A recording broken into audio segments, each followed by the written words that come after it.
दोस्तों, आप सभी का स्वागत है हमारे चैनल घोस्ट यात्रा पर।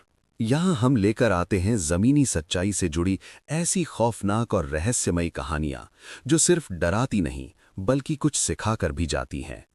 आज की कहानी है उत्तर प्रदेश के एक छोटे से गांव भैरवपुर में रात होते ही अजीब सन्नाटा छा जाता था। लोग कहते थे कि सूरज ढलते ही गांव की हवाएं बदल जाती हैं। लेकिन असली डर तब शुरू हुआ जब रोज रात 12:17 पर किसी के घर के बाहर आहट सुनाई देने लगी। पहले दिन किसी ने ध्यान नहीं दिया, दूसरे दिन भी वही आवाज, छप छप छप, जैसे कोई नंगे पांव कीचड़ में चल रहा हो। तीसरे दिन गांव के बुजुर्ग रामदीन काका ने कहा, ये आहट इंसान की नहीं है। उस रात गांव की बिजली अचानक चली गई। पूरा गांव अंधेरे में डूब गया। पहला शिकार। गांव का लड़का सोनू देर रात बाहर निकला। मां ने रोका, मत जा बेटा, आज फिर आहट आई है। लेकिन सोनू हंस दिया।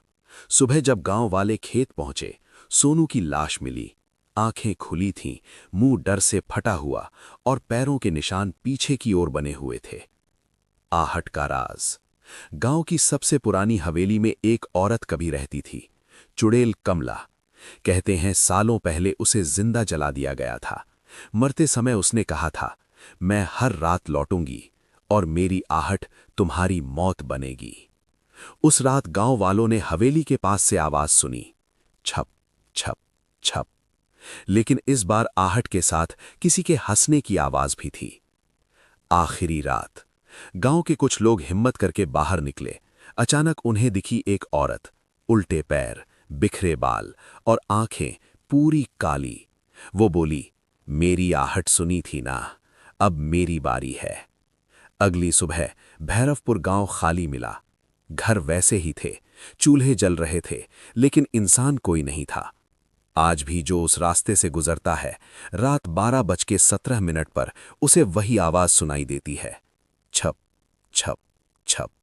और फिर पीछे से कोई फुसफुसाता है, मुड़कर मत देखना। अगर आपको ऐसी रोंगटे खड़े कर देने वाली कहानियां पसंद आती हैं तो चैनल घोस्ट यात्रा को सब्सक्राइब करना मत भूलिए।